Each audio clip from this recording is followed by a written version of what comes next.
একটা এরকম ভাবে নেমে গেছে, তাই তো? তলার দিকে কিন্তু অনেক বেশি ফ্ল্যাট। তার মানে এইখানে হয়তো উইন্ড রিপলি শুরু ছিল, আর এইখান থেকে ডিউনটা তৈরি হতে শুরু করেছে। সেই ডিউনটার এইটা কিন্তু এখন যেটা আমি ওপরে দেখছি সেটা কিন্তু এইটা হচ্ছে ইরোশনাল সাইড।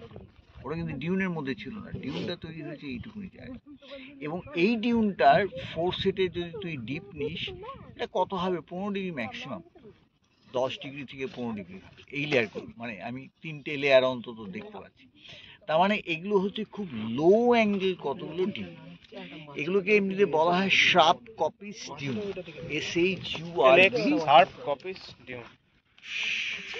শার্প হচ্ছে গিয়ে এই গাছগুলো, ভেজিটেশন গুলো, আর কপিস ডিউন হচ্ছে ওই অবস্ট্রাকশনের এগেনস্টে যে বালিগুলো পড়ছে সেটা, সেগুলো সবসময় খুব লো অ্যাঙ্গেল, অলমোস্ট এরকম।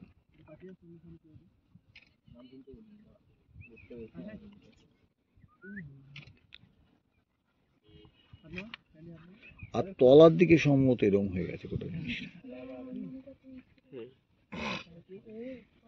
এদিকটা জেন্টল, এদিকে স্টিপার, কিন্তু এই স্টিপনেসটা কিন্তু খুব জেন্টল, অ্যাবাউট 10 to 12 ডিগ্রি। মেপে দেখতে পারিস তোরা। আর এই স্লোপটা কিন্তু ইরোশনাল স্লোপ, এগুলোকে কেটে গেছে, নট দিয়ে এইটার মতো করে উঠেছে, অল্প একটু স্লাইড উঠেছে।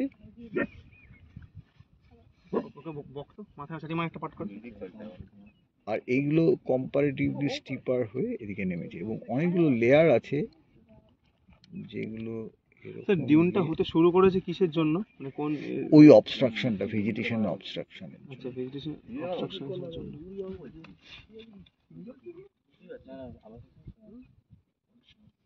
এবার কারেন্ট ডিরেকশনটা একটু দেখে দিন উইন্ডটা।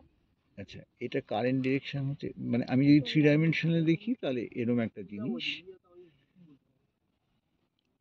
এই সাইডটা স্টিপার, এই সাইডটা জেন্টলার, কারেন্ট ডিরেকশনটা হচ্ছে এইরকম। ঠিক আছে, এটা হচ্ছে লো অ্যাঙ্গেল শার্প কপি স্টিপ।